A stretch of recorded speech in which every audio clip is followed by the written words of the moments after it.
What's up? This is your boy, The One, and I'm bringing you today a special episode of Picking Up the Crap, my series that looks at the numbers for the NPD hardware and software sales for the month of January 2011. This is going to be a short episode today, people, due to the fact that it's so hard to find these numbers since the NPD doesn't release them like it used to. So, thanks to sites like NeoGAF and VG Charts, I was able to come across several numbers on hardware and on software sales.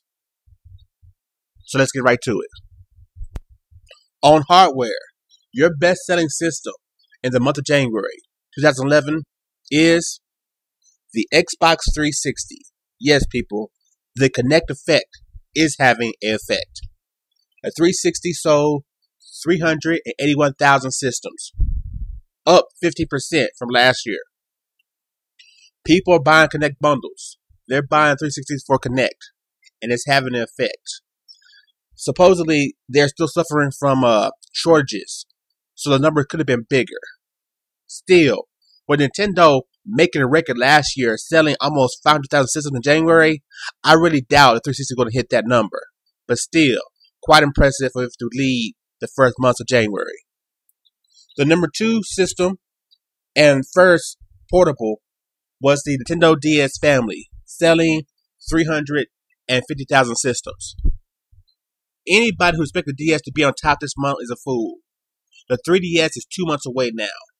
It's definitely going to go down sales the next 2 months until Nintendo give it a price cut, and so where people who actually might still want to buy it will buy it when the 3DS comes out. So this was expected. Number 3, and your second home console, the Nintendo Wii, selling 319,000 systems in January, down 32% from last year. But like I said, last year, Nintendo almost sold 500,000 systems in the month of January. And that's after almost hitting 4 million in December. So you shouldn't be too worried about these numbers because what they had to match was just out there. But at the same time, this could be a trend. This could be Nintendo pretty much being second place this whole year, unless they get some they get some games that really get people to want to buy the Wii again. And I have my own opinion on that, and I'll give it to you later. And number 4, and last in the home console race, the PlayStation 3, selling 267,000 systems. There's nothing I can really say about this, again, because it's what Sony's been doing. It's down 0.36% from last year, so the down is not that much. But you look at it last year where they maybe only sold 20,000, 30,000 more systems, it don't really matter. The PS3 is still, after a dismal holiday season in 2010, it's starting out slow again. And this is after a lot of new apps releasing for the system, exclusive apps. Little Big Planet 2, DC Universe Online, getting their own version of Mass Effect, Dead Space, a lot of these new games, and the huge library they're about to release in 2011. Right now, there's nothing that's really getting people hyped in love with the Sony PlayStation brand. Last and very least, the PSP selling around 80,000 systems. The PSP is dead pretty much everywhere except for Japan, so it's pretty much irrelevant. I don't need to be covering it anymore. Nothing's going to change with the PSP until Sony releases the PSP 2. Here are your top 10 games sold in the month of January 2011. Remember, the NPD tracks games now by how many platforms they're on and put the totals together. Either way, the software side of the industry was down last month. A lot of games that were in the top 10 are now out, and the new games that took their place aren't really selling that much.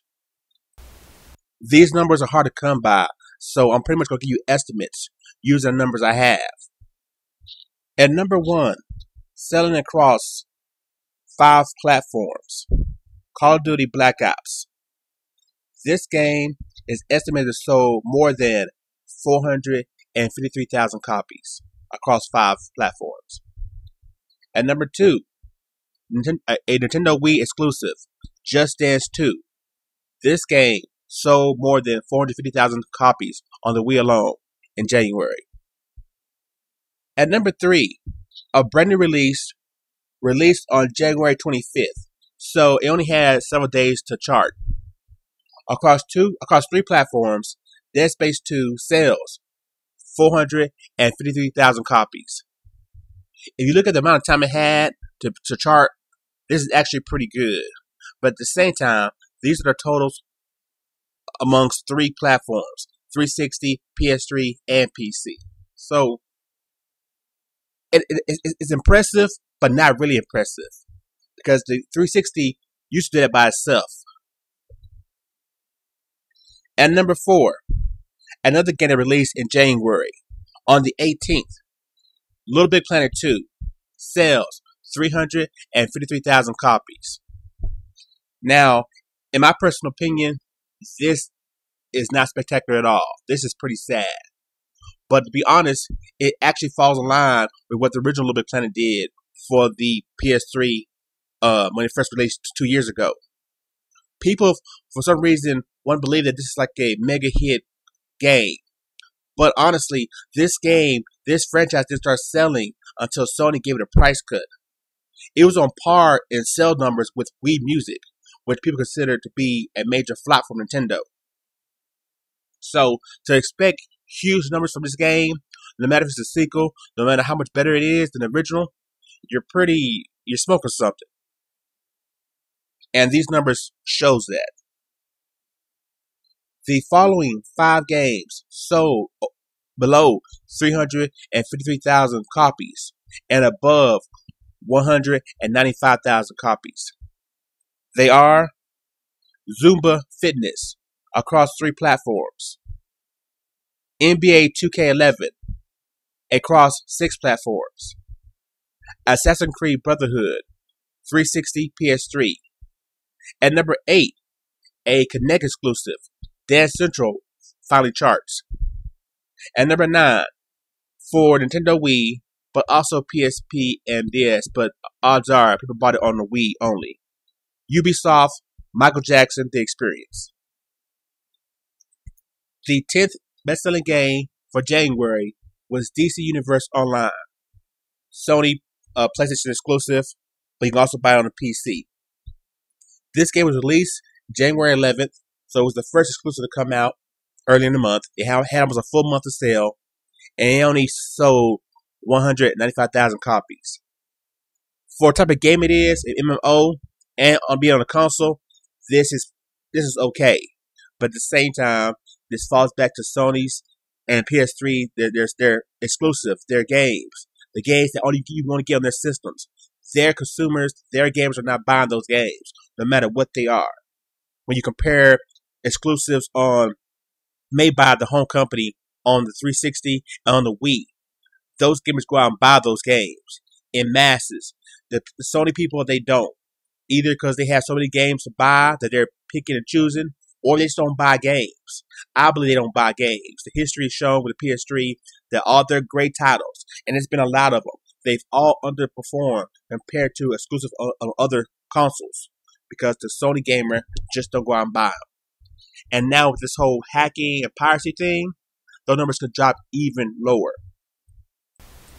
Here's my quick lookout on 2011 for each console maker. If you're Microsoft, you don't need to do anything. You did it last year with Kinect, releasing it when you did and how you did it. You can now ride this year out on Kinect, hopefully building your console sales even further. I don't think you'll ever reach Wii type numbers, aka 10 million a year, but still, for a console that's been on the market for 6 years, you're doing quite well for yourself. So just keep doing it. Keep releasing your hardcore games for your hardcore gamers, and let Kinect bring in any new gamers you haven't already gotten on board to your console. If you're Nintendo, you should be slightly worried, due to the fact that some of your major games released last month and the month before weren't even in the top 10 this month. Nintendo games usually are evergreen titles. That means they keep selling month after month after month. And they sell at a high rate. I'm talking about in the 300,000, 400,000 range. Donkey Kong Country Returns, Epic Mickey, games like that weren't in the top 10 this month. And they sold below 195,000 copies. So it almost seems that Nintendo games are now like regular games. They're top heavy. They make all their money in the beginning and then slowly die out. If that's true, then no matter what you release this year, nothing's going to have that evergreen effect that keep your Wii on top, that keeps selling your Wiis. My opinion is Nintendo needs to jump on the trend and make them a dancing Wii game. Produced and developed by Nintendo. Put Mario in it, put Samus in it, whatever you want to do. This month, 4 dancing games sold. We're right now riding the wave of dancing games. It's the new Guitar Hero rock band music game genre. It's hot right now. Nintendo, create a Wii Fit dancing game or a game that uses the Wii Fit board for your Wii. And I think that will help the Wii explode once again. And finally, for Sony, the only thing you can possibly do to change your fortune is a major price cut for the PS3. No matter what games you release this year, and believe me, you have some good ones coming out, they're not going to help the Sony brand. They're not going to move PS3 hardware. Just think about the games released in January. Little Big Planet 2. Your most well-rounded, everyday gamer-friendly game. People are not jumping on board on that. Then you have DC Universe. This is an exclusive title. And probably the most recognized franchise you could possibly have. Nintendo had Mickey Mouse. It worked perfect with Nintendo. You got DC, Superman, Batman. Nothing is bigger than that. And still, it kind of underperformed, honestly. So, if these games are not going to help you move any hardware, and no matter what you release later on, Killzone 3, Resistance 4, or whatever, Infamous 2, those games that are less recognized to the mass public as DC is, as Sackboy wants to be, it means the only way you're going to sell your hardware, you're going to have to pretty much give it away, as in major price cut. We need a PS3 at, Sony needs a PS3 at $200 if they really want to get back into this console war, at least in the United States. This is the one. I'll see you next time. Peace.